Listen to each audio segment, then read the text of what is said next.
President William Ruto has doubled down on the government's plan to establish the National Infrastructure Fund, whose seed capital will come from the sale of Safaricom shares worth 6 billion shillings to Vodafone, brushing aside opposition attempts to block the transaction in court.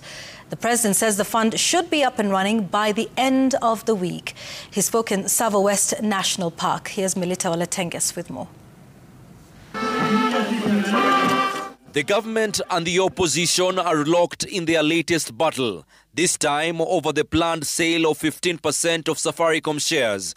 Proceeds from the sale are expected to finance the National Infrastructure Fund and the Sovereign Wealth Fund.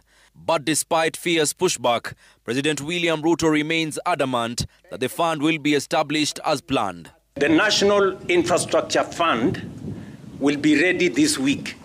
I know I announced to the people of Kenya that we are creating a National Infrastructure Fund where we are going to mobilize resources from the budget, from proceeds of privatization, from royalties, and use it to attract more money. In fact, 3, 4, 5, 6 times more from the private sector.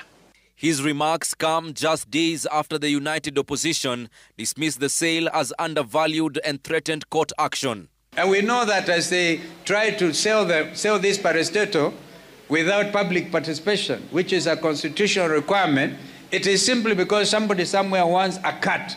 It's like you have a cow that is high yielder in your home. Hiyo ng'ombe ndio inatoa maziwa, watoto wanakunywa, wewe unakunywa, ingine unauza. Sasa wewe unauza hiyo ng'ombe na una ingine, ati ununue chakula ya siku hiyo. Treasury CS John Mbadi has maintained that the proceeds will form the seed capital for the National Infrastructure Fund as the government moves to grow it.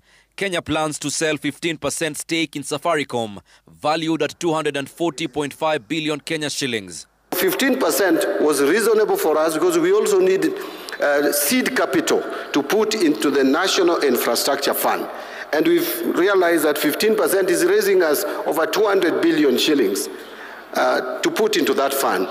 Collectively, with other fundraising measures, we will hit our target because the strategy of the government of Kenya is to have at least 600 billion into that fund. President Ruto made the remarks at Tsavo National Park, where he unveiled the world's largest black rhino sanctuary, Ngulia. He emphasized Kenya's commitment to restoring wildlife populations to boost tourism. Ngulia will host 200 rhinos and spans an area twice the size of the Masai Mara. Melita Olatenges,